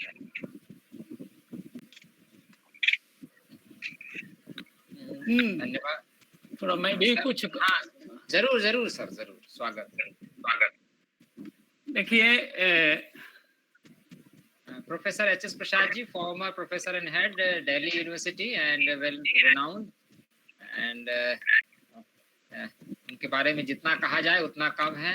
और सर स्वागत है सर। प्रणाम सर। हाँ प्रणाम, अच्छा लगा दुबे जी को सुनना। हमारे अनुज हैं, सौभाग्य सर। और विद्वान तो हैं ही, लेकिन हम इनको अनुज भी कहते हैं, चाहे जिस दृष्टि से कहें। देखिए रिसर्च की जो बात है वो रिसर्च अचानक नहीं किया जाता है। जैसे मान लीजिए आप सीढ़ियों पर चढ़ रहे हैं और 10 जो स्टेप्स हैं या 50 स्टेप्स हैं, तो अचानक 50वें पर कोई आपको हेलीकॉप्टर से उस पर रखेगा नहीं, ये ध्यान रखिए। रिसर्च का टॉपिक खोजना इतना आसान है, इतना आसान है। यदि आसान आपको नहीं लगता है तो इसका मतलब ये हुआ कि आप योग्य नहीं हैं। बिल्कुल सही सर। और आपका जो सुपरवाइजर होगा इस मामले में वो आपका दुश्मन साबित होगा। ये खतरा, आप सोच लीजिए। मैं कहता हूँ रिसर्च बोर्ड का रहा हूं और ये देखा हूं समस्याएं। रिसर्च जो है आप देखिए कितने स्टेप्स करने के बाद तब जाके टॉप वाले में पहुंचेंगे। आपको 3 साल का बीए करना है, और 3 साल का बीए का मतलब ये है कि आपको 6 जो है सेमेस्टर क्लियर करना है, और हर सेमेस्टर में 4 पेपर्स होंगे। 3 साल का अगर आप पास कर गए तो 2 साल का एमए करेंगे, और 2 साल का एमए का मतलब होता है 4 सेमेस्टर, और उसके जो है 4 जो है पेपर्स होंगे एक सेमेस्टर में। और एक पेपर में आपको कम से कम 1000 जो है पेपर का 1000 पेजेस पढ़ने पड़ेंगे आपको एक सेमेस्टर में। उसके बाद 3 साल का आप एमफिल करेंगे, और तब जा करके 3 साल, 2, 5 साल, 3, 8 साल के बाद आपको पीएचडी में जाना पड़ेगा।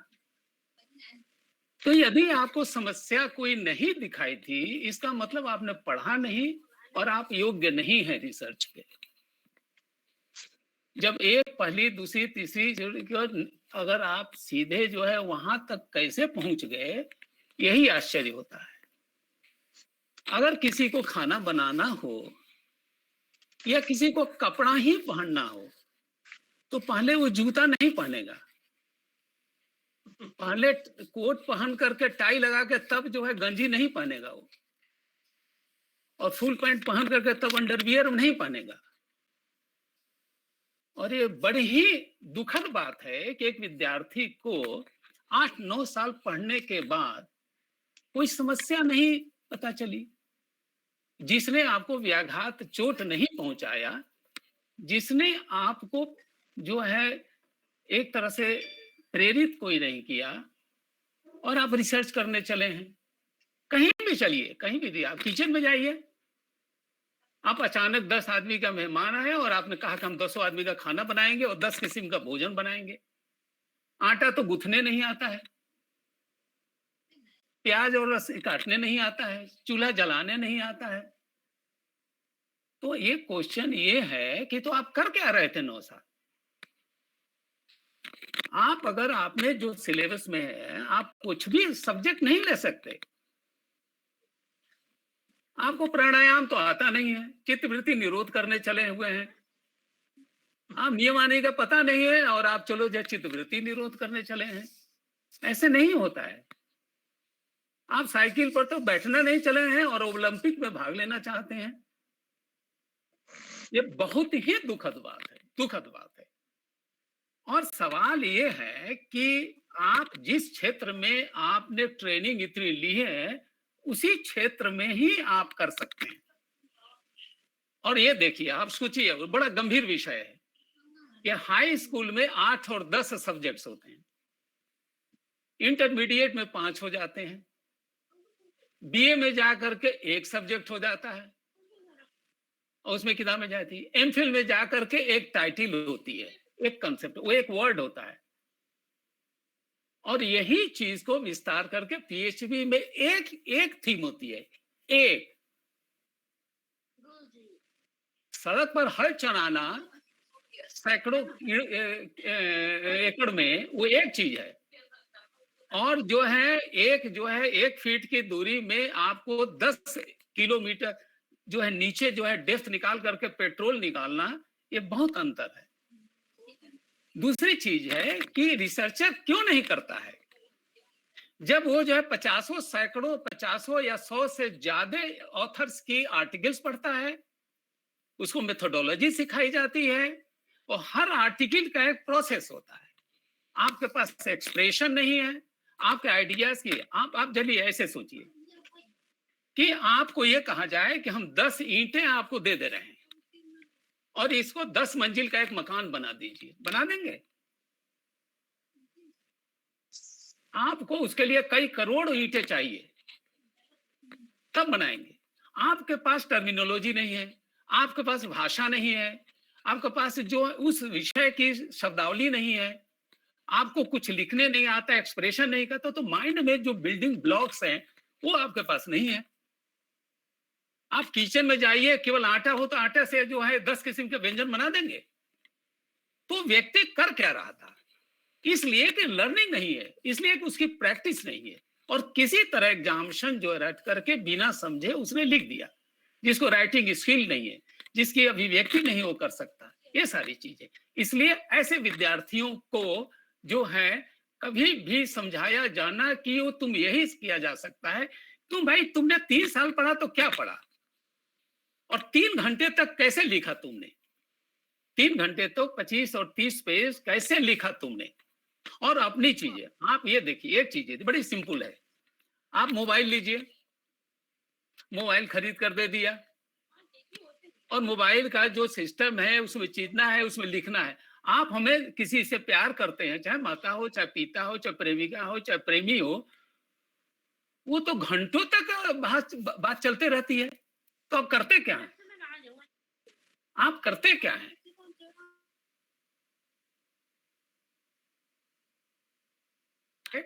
कि मैं यूनिवर्सिटी जा रहा था और मान लीजिए 11 बजे गया और मैं 5 बजे आया, तो झुग्गी झोपड़ी में 2 महिलाएं लड़ाई कर रही थी। तो लड़ाई कर रही थी तो 5 घंटे तक मुझे लड़ाई चलती आए, तो फिर भी लड़ाई हो रही है। लड़ाई क्या हो रही थी? उसके खानदान की, उसके हस्बैंड की, उसकी जात की, इसकी सारी चीजें। मैं इसमें नहीं कि कंटेंट्स क्या है, उसका एक्सप्रेशन देखिए कि एक अनपढ़ जो है पुरुष हो चाहे स्त्री हो, दूसरी बात है, जब उसका एक्सप्रेशन चलता है तो एक दूसरे से कोहेरेंट और कंसिस्टेंसी होती है। वो क्या कैसे एक्सप्रेस करता है, इसलिए कंसिस्टेंसी एंड कोहेरेंस नहीं जानने आते हैं। एक लॉजिक नहीं दिखाई देता है, जो पढ़ा है उसकी शब्दावली नहीं आती है, और जो चीज लिखा आपको पता नहीं है। तो इसलिए ये जो है पूछना ही ये बताता है कि तुम भैया जाओ यहां से हमारे सामने, हमारे पास कोई टॉपिक नहीं। हमको कैसे पता है कि आप क्या खाना चाहते हैं?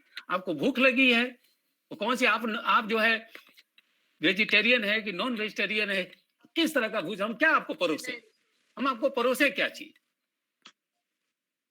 इसलिए ये बहुत ही जो है बहुत ही दुखद बात है कि 9 साल पढ़ने के बाद उसको टॉपिक नहीं लिखा, और 1000 5000 या 10,000 पेजेस पढ़ने के बाद, सैकड़ों ऑथर्स को पढ़ने के बाद भी, इतना पढ़ाए जाने के बाद भी अगर वो नहीं समझता है तो इससे पीड़ादायक कुछ भी नहीं हो सकता। और ये भारत के जो शैक्षणिक जो इंस्टीट्यूशंस हैं, आपको ये देखेंगे कि कोलैप्स इसीलिए हो रहा है, इसीलिए हो रहा है। इसलिए आप सोचिए अपने ऊपर ऐसा हो क्यों रहा है। और सुपरवाइजर कौन होता है? सुपरवाइजर कुछ नहीं होता है, सुपरवाइजर हर फील्ड नहीं जानता है, लेकिन सुपरवाइजर को इतना ज्ञान है कि जो आप आइडिया दे रहे हैं हम कैच कर लेंगे कि किस तरह से उसको विकसित कर रहे हैं, किस क्रम में करेंगे। जैसे हमने कहा कपड़े पहनने का एक क्रम होता है, खाना बनाने का एक क्रम होता है, आप देखिए, या कोई और करने का क्रम होता है। तो क्रम होता है, तो आप ये देखेंगे जो थीम है वो थीम आपको कौन सी ऐसी चीज है। जैसे मान लीजिए आज हम पढ़ रहे थे तो अरविंदो की, ऐसा नहीं कि मेरे सामने समस्या नहीं होती है, ऐसा नहीं है, लेकिन हम स्किल्ड हो गए हैं और हमने मेहनत की है और हम सीखे हैं, तो हमारे लिए वो आसान हो जाएगा। वो चाहे आप जो है इतने ईंटों से आप मंदिर बनवा लीजिए, मस्जिद बनवा लीजिए, कमरे बनवा लीजिए, टॉयलेट बनवा लीजिए, सड़क बनवा लीजिए, सीढ़ियां बनवा लीजिए, हम सब बना देंगे। पहले तो ईंट दीजिए, फिर हमने बनाया है, कोई नई परिस्थिति आएगी तो हम उसमें भी बना देंगे। तो क्वेश्चन है, आपने स्किल डेवलपमेंट तो हुआ नहीं। इसलिए इस चैप्टर को क्लोज करना बड़ी लंबी कहानी हो जाएगी कि अगर हम एक शब्द, आज हमारे सामने एक प्रश्न आया, आज बड़ा, मैं 12 से 14 घंटे पढ़ता हूँ, और पढ़ता इसलिए हूँ कि हमको समझ में आज तक जो है 70 साल की उम्र तक नहीं समझ में आया, इसीलिए समझना चाहता हूँ। ये बिल्कुल क्लियर है, और इसके लिए आप जो है परफेक्शन तो हो ही नहीं सकता, ये तो छोड़ ही दीजिए। पीएचडी की डिग्री आप ले लेते हैं, अधिकांश तो ये लिए जाते हैं, ऊपर का पेज फाड़ देते हैं, उस पर अपना नाम डाल देते हैं, रीटाइप करा करके जमा कर देते हैं, वो अलग कहानी है, बहुत से होता है। तो अब देखिए, अब आप जो शुरू करेंगे वो शुरू कैसे करेंगे, ये चीज है। और एक थीसिस की जो टाइटल है उसका फॉर्मुलेशन अपने आप में एक सेंटेंस, छोटे से सेंटेंस में ये बताता है कि आपकी थीम क्या है, आपकी थीसिस क्या है। इसलिए फॉर्मुलेशन देना ही। आज मैं पढ़ रहा था, एक प्रश्न आया कि अगर श्री अरविंदो के फिलॉसफी में अगर जो है कंससनेस की थी है, तो कंससनेस मैटर कैसे हो जाता है? ब्रह्मन तो है, टेबल है, कुर्सी है, हम बोल रहे हैं, इसमें भी ये तो पता चलता है कि हम बोल रहे हैं, हमारे में जो प्राण है और इस तरह की चीजें हैं, चाहे सोल है, चाहे मन है, बुद्धि है, सब कुछ है। ये तो लगता है कंससनेस का ये मॉडल है। लेकिन शरीर कैसे बन गया? अगर हम कहें कि ब्रह्मन जो है सारे में व्याप्त है, सब कुछ ब्रह्मन है, तो मैटर कैसे बना? ये कौन बताएगा? ये इशू हुआ कि नहीं हुआ? और हम कहें कि आत्मन जो हम ब्रह्मास्मि, अरे अहम है, हम ठीक है, ब्रह्मास्मि हम ब्रह्म कैसे हो गए? जब अनेक में हम एक हैं तो एक कैसे हो गया? ये समस्या संसार में नहीं सुलझा, संसार में सुलझा ही नहीं आज तक। सैकड़ों तरीके लगाए गए कि जो हमारे सामने 1000 पेड़ दिखाई दे रहे, इतनी गाड़ियां दिखाई दे, इतने आदमी दिखा रहे हैं, वन कैसे हो जाएगा जी? आत्मा रंगम तोता तो बोल देगा कि हम ब्रह्मास्मि, हम ब्रह्मास्मि, हम ब्रह्मास्मि, तत्वमसि, तत्वमसि, तत्वमसि, वो बोल देगा। लेकिन आप सिद्ध करके दिखाइए 250-300 पेजेस में कि आत्मन को जो है, जो आपका प्लुरलिटी का जो है, जो गिवन है, जो आंख से दिखाई देता है, जिसमें आप जी रहे हैं, जिसमें एक रहे हैं, वन कैसे हुआ? ये प्रोसेस कैसे हुआ? तो ये क्वेश्चन है। यदि किसी को ये पीड़ा नहीं होती है कि मेनीनेस को वन कैसे करें, वन से मेनी वापस कैसे ले आए, ये बताइए। अदरवाइज आप जो है, आपके लिए अखबार से भी खराब है ये जो उपनिषद हैं, चाहे वेद हैं, चाहे और किसी चीज में नहीं, ये बेकार है आपके लिए, हमारे लिए नहीं बेकार है। तो एक आदमी के सामने जो 9 साल में उसको समस्या तो लगी ही नहीं, तो अन्वेषण क्या करेगा वो? अब जैसे एक आदि है, आखिरी लंबा तो बात हो जाएगा कि प्रोफेसर लोग जो है, एक तो साफ नहीं बोलते हैं और कम नहीं बोलते हैं, जो सभी जानते हैं कि संक्षेप में भी नहीं बोलेंगे और स्पष्ट भी नहीं बोलेंगे। आप जो है, एक अनुशासन शब्द का प्रयोग होता है कि जितने अनुशासन है योग पे, उसको लेकर के उसका उन्होंने एक तरह से इकट्ठा किया, उसको उसी को उन्होंने सिस्टमेटाइज किया, उसी को डेवलप किया, हो गया। पतंजलि के लिए तो बड़ा आसान था, खोजे चले आ रहे हैं मुनि जो है, मुनि जो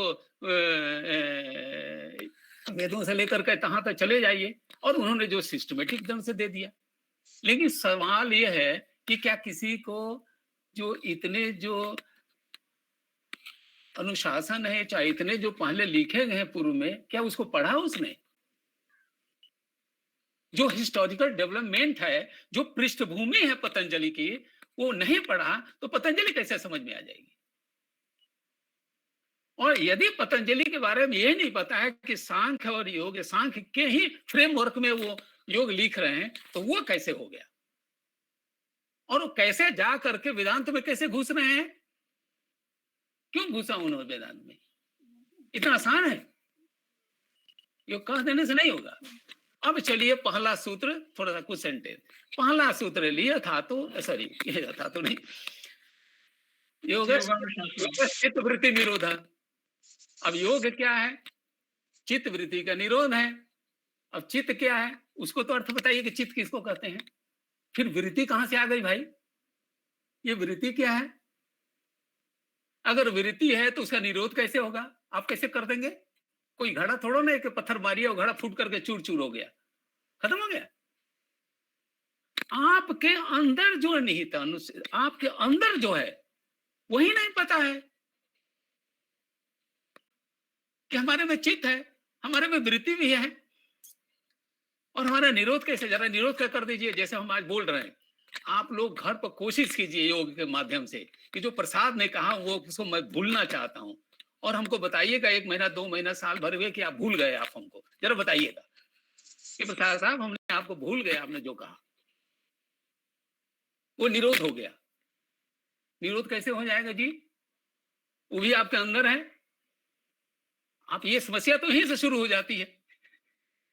ये क्वेश्चन ये है कि आप एक सीढ़ी चढ़ ही नहीं सकते, न कभी आप चढ़े हैं, तो 50वें पर की ख्वाब क्यों देखते हैं?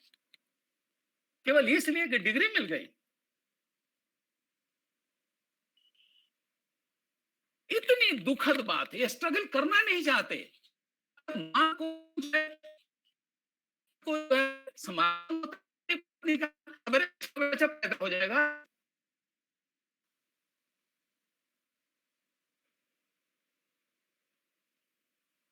जब प्रकृति जो कहती है कि 9 महीना लगेगा, हमारी सृष्टि मां ने जो है 1 दिन में नहीं किया है, उसने 9 महीना लिया है, 10 दिन आगे पीछे हो जाता है। ये प्रसव पीड़ा है। और मां का जन्म तो फिर भी 9 महीने में छुटकारा मिल जाएगा गर्भ से, लेकिन रिसर्च में 9 महीना में नहीं लगता है। ये आप लिख लीजिए, 10 साल भी लोग नहीं करते हैं। और आपके पास जो दिया गया है वो 3-4 वर्ड्स का लिखा हुआ है, Shri Aurobindo theory of evolution. जरा पढ़ कर बताइएगा 5 साल में, 10 साल, 5 साल में अगर कर सके थी तो मैं यही रुकना चाहता हूं कि देखिए, जो चीज हमारे दुबे जी ने कहा उसमें बहुत सी चीजें हैं। मेथोडोलॉजी ने बताया, और मेथोडोलॉजी को खुद करके भी दिखाइए। अब आ जाइए टेक्स्ट पर, आ जाइए चित्तवृत्ति निरोध। चित्त है क्या ये तो समझ लीजिए। वृत्ति कैसे पैदा होती है? जब हम उसको जानते ही नहीं तो हम बुझाएंगे कैसे? और वो मेरे अंदर है। अगर बाहर होता तो फिर भी समस्या का निदान था कि भाई यहां से रास्ता बदल दो, भाई इधर सांप है तो रास्ता इधर बदल दो। लेकिन वो सांप और बिच्छू और जहर हमारे अंदर है, मैं उसको कैसे निकालूंगा? कैसे बनता है? कैसे माइंड की जो प्रक्रिया होती है, माइंड एक जो ऐसे एक कॉग्निटिव ये है, वो सारी चीजें, फिर कंससनेस भी है, वो एपिस्टेमोलॉजी भी है, मेटाफिजिक्स भी है, एस्थेटिक्स भी है, उसमें एथिक्स भी है, इतनी चीजें भरी हुई है। आप किस पर्सपेक्टिव से करना चाहते हैं? आप कहां कैसे करना चाहते हैं? इसलिए आसान नहीं है। आसान नहीं है कि आप टेलर बन जाएं। तुरंत तो 2 पैसा दिया बाप ने और कहा कि एक जो है तुम जो है कुछ बिजनेस करो, खोल दिया, टेलरिंग का दुकान खोल दिया। कर देगा वो? नहीं करेगा। खाना खजाना का एक सीन आता है, खाना खजाना में सभी जानते, और खाना खजाना में इतना कंपटीशन होता है, हालांकि वो खाने पर स्वाद हमको नहीं है, माने मुझे बिल्कुल नहीं आता है वो क्या बनाए कि इसकी इतनी प्रशंसा हो रही है। वो हमारी मैडम बनाती है, वो ज्यादा स्वादिष्ट होता है। वैसे भी अच्छी कुक हैं, ऐसी बात नहीं, अच्छी पत्नी है और अच्छी कुक भी है। और बारी और माँ भी बनाती थी, वो भाई सभी से बनाते हैं। वो कुक करना इतना चीज है। इसलिए आप सोचिए, हमारा किचन मॉडल है कि किचन मॉडल में आप जो है कहां कहां से प्रोसेस होकर के ग्रोसरी आती है।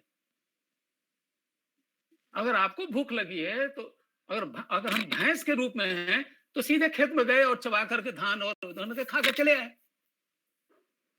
लेकिन इतने सैकड़ों हर चीज की प्रोसेसिंग होती है फैक्ट्रियों में, कैसे चीनी बनता है, कैसे दाल बनता है, कैसे चावल बने, बन करके ग्रोसरी में, ग्रोसरी से यहाँ आया और हमने इतना सामान लिया। 52 मसाले होते हैं। अब उसमें 50 मसालों में क्या करेंगे? एक चम्मच डाल दें, या अगर 10 किलो सब्जी है तो क्या 3 किलो हम उसमें नमक डाल दें? ये आपको बैलेंसिंग, किसको कितना कैसे कैसे कर, ये बहुत बड़ी स्किल है। और ये स्किल आपको 9 साल में समझ दिया गया है कि पीएचडी के पहले प्री कंडीशंस पूरा करके आइए, तब जाकर के वो पीएचडी होती है। इसलिए मेरे विद्यार्थियों, आपने बहुत बड़ी भूल के है, आप में कॉन्फिडेंस नहीं है, आप में लर्निंग नहीं है, और फिर भी दूसरे के जो है आप जाकर के आप वहां जाइए। कभी गलती मत कीजिए कि आप पहले अपना एक प्रपोजल बना कर जाइए, झूठा ही सही, कमजोर रहे, झूठा तो नहीं, लेकिन ये कह लीजिए जो आपको नहीं लग रहा है। इसलिए जो गाइडलाइंस होती है बनाने के लिए, पहले तो ये बताइए कि प्रॉब्लम्स क्या हैं आपके। डॉक्टर के जाए, डॉक्टर साहब आपके, अरे भाई क्यों आए हो, क्या है? डॉक्टर साहब बस ऐसे ही आए हैं कि हमको लगता है कि तबीयत ठीक नहीं लगी। अरे क्या तबीयत है? सर्दी है, जुकाम है, कैंसर है, टीबी है, क्या है, खांसी है, पेट में दर्द है, ये है, वो है, ये है, वो सारे, अरे बताओ तो क्या है? तो जिसको समस्या नहीं है, इसलिए ये आसान नहीं है। आसान तो यही है कि 300 पेज का लोगों ने टाइप कराया है, उस पर जो है टाइटल डाला और उसको रख दिया। तो ये बात ही छोड़ दीजिए। आप में यदि आप समझते हैं कि 9 साल आप में कॉन्फिडेंस नहीं आया 9 साल में, और आपने 9 साल में, 9 साल बहुत होता है भाई, कोई सोचिए 24 घंटा काटना मुश्किल हो जाता है, और एक लाइन पर करना है, और इतना किया है। हाई स्कूल का बच्चा 10 सब्जेक्ट पढ़ के आता है और एक लाइन आप नहीं पढ़ना चाहते। तो एक प्रश्न हमने बनाया, आज मेरी समस्या है जो मैं लिख रहा हूं, और आपसे बता दूं कि एक आर्टिकल लिखने में हमको साल लगता है, 5 साल लगता है, 10 साल भी लगता है, 40 साल में भी नहीं लिख पाए। मैंने टाइम पर किया है और टाइम को कंसिस्टेंस से जोड़ा है, और हमने 82 में किया, ऑस्ट्रेलियन नेशनल यूनिवर्सिटी से किया, और DHU में पढ़े, वहां जाने, और वहां उसको हमने 5-6 साल लिया, टाइम पर करनी थी। अब टाइम पर क्या करें? घड़ी देखे तो बड़ी आसानी से बता सकते हैं, और टाइम को कंसिस्टेंस के साथ जोड़ा है, और टाइम को जो कंसिस्टेंस के फ्लो में ही टाइम देखा, एग्जिस्टेंस में ही टाइम देखा।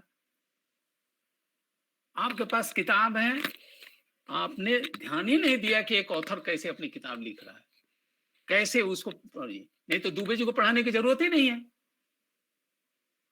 दुबे जी को आप लोगों ने तंग किया, उनको अब तक जो है वो बहुत कुछ पढ़ चुके होते, अब वो गिना रहे हैं सब, कल पूछिए नहीं याद होगा।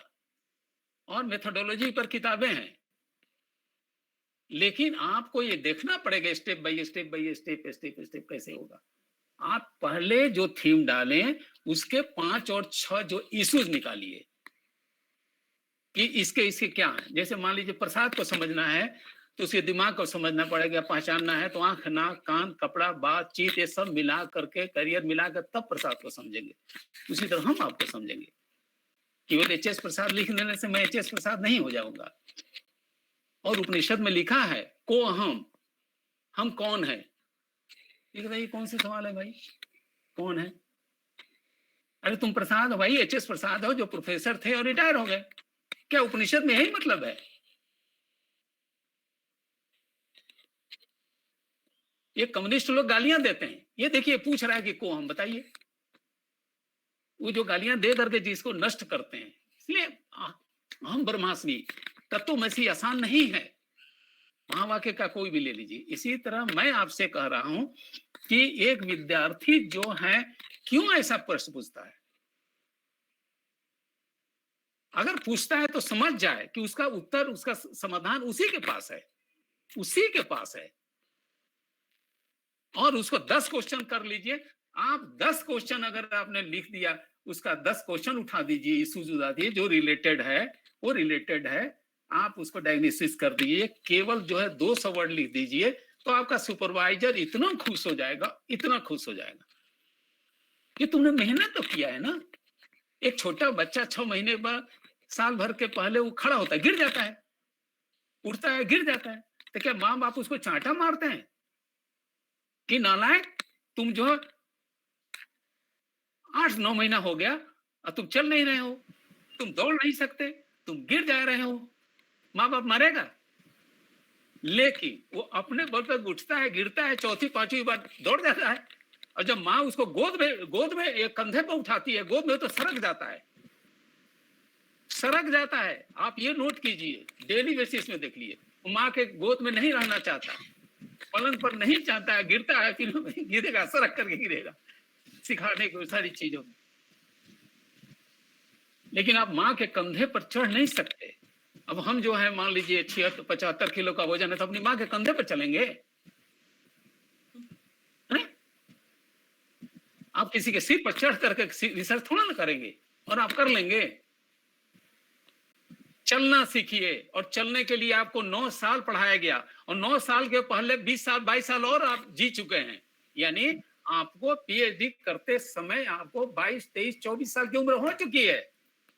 इतना इतना नालायक व्यक्ति जो पांव है, बहुत गए, पढ़ा गया, माता पिता ने इतना पैसा दिया, इतना कुछ दिया, इतना खर्चाया, वो आ रहा है और सारी चीजें हैं, फिर भी जो है उसको करें।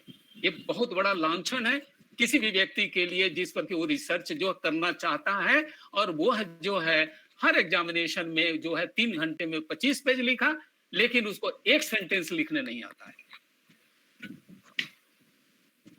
गंभीरता से सोचिए, ये तो लुप्त हो गया है हमारे देश। तो दुबे जी ने जो कहा उसको कहा, वो कह के उन्होंने कि इनकी किताबें हैं, इन्होंने कहा आप समझते हैं कि वो आपसे आपने कह दिया बोलने के लिए वो चले आए, कुछ भी बोल दिए। उनकी किताब पूछिए कितने साल में लिखे हैं, 2007 है तो 2000 नहीं, इन्होंने गिनाया 2011 है। अब सोचिए 20 साल पहले की कहानी बता रहे हैं अपना, इसे बताइए। इसलिए आप जो है ये रिसर्च है, और हर आदमी को रिसर्च में क्यों आना चाहिए, क्यों आना चाहिए? जो खुद अपने को नहीं पढ़ा सकता वो पढ़ाने के लिए तैयार है, वो पढ़ाने के लिए तैयार है, वो करेगा। मैं तो खुद भी समझता हूं कि मुझे 55 साल हो गया, जबकि कभी भी शायद ही रेयरली हमने जो है 10 से 15 घंटे पढ़ने कभी हो। मैं 8th क्लास, मैं डर के मारे एक बार पढ़ा, मैंने कहा मैं बहादुर हूँ, मैं कहाँ से आया, कहाँ पहुंचा, कैसे हुआ, 2 महीने में टेस्ट होना था, 5 सेक्शन था, मैं डर के मारे इतना पढ़ा। मैं इतना डर के मारे में पढ़ा कि मैं ठिठुर रहा था एग्जामिनेशन के रिजल्ट के दिन, 8वें में, गोरखपुर के पास थे, और मैं आया था, बिहार से आया था, और आकर के यहाँ बड़ी टाइट सी पोजीशन, तो मुझे लगा कि मैं फेल हो जाऊंगा तो क्या मुंह दिखाऊंगा। और जहाँ थे गांव में खेती है, गृहस्थी है, नदी है, पहाड़, सारी चीजें हैं जिसमें पढ़ने की बहुत ज्यादा जरूरत नहीं थी, स्कूल में छत नहीं था, बैठने की जगह नहीं थी। अरे क्या था, बहुत बुरे दिन थे। ये 1960 की बता रहे हैं, 1958 की बता रहे हैं। और मेरे चाचा जी जो है रेलवे में थे, वो ले आए हमको, और मैं आते ही जो है 2 महीने में टेस्ट हो गया।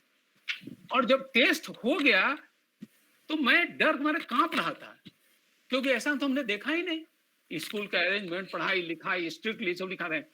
और मैं जब 5 जो है सेक्शंस में 300 बच्चे थे, और उसमें पहले ही से 6, 7, 8 में टॉपर की होती थी, तिमाही छमाही सालाना हो रही थी, और वो सारी चीजों में वो सब कैरियर था कि 4-5 में ही सब चलता है, टॉपर का लिस्ट चलती है।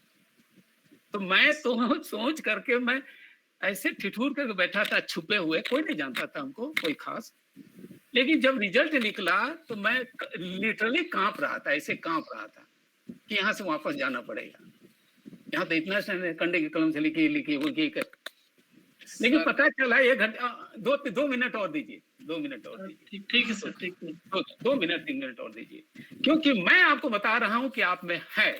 अरे तो मैं क्या किया कि मेरे जैसा नालायक आदमी, अयोग्य आदमी, जिसको कोई प्रेरित आज तक किया नहीं, किसी ने नहीं किया, न तो मेरा कोई गुरु था, न तो कोई मेरा जो है, मेरी किताबें थी, मेरी मेहनत थी, बस।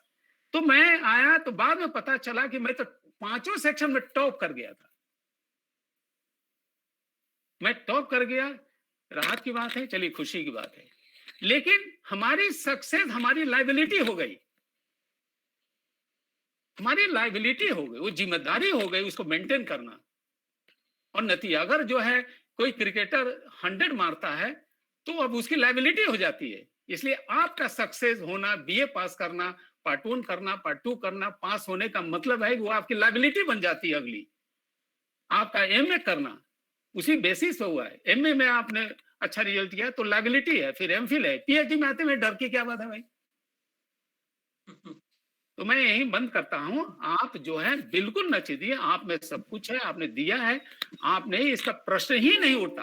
और कभी कभी कभी कभी कभी मत जाइए अपने सुपरवाइजर के पास खाली हाथ, कभी न जाइए, अपनी बेइज्जती मत कराइए। वो वही टीचर होगा जो नालायक टीचर होगा, जो अब घुसे हुए हैं, वो कहते रहे कुछ भी लिखो तुमको हम दिला देंगे, तुम तुम्हारी थीसिस हो जाएगी, ठीक है, चिंता मत करो। ऐसा नहीं। तो मैं खुश हूँ, इस टॉपिक पर बोलने की बात होती है, बहुत गंभीर है, ये एक दिन का विषय नहीं है, घंटे आधे घंटे का नहीं है, ये नहीं है। आपने पेशेंस चाहिए, हाँ बस यही करना है, बाकी चीजें आप चलिए।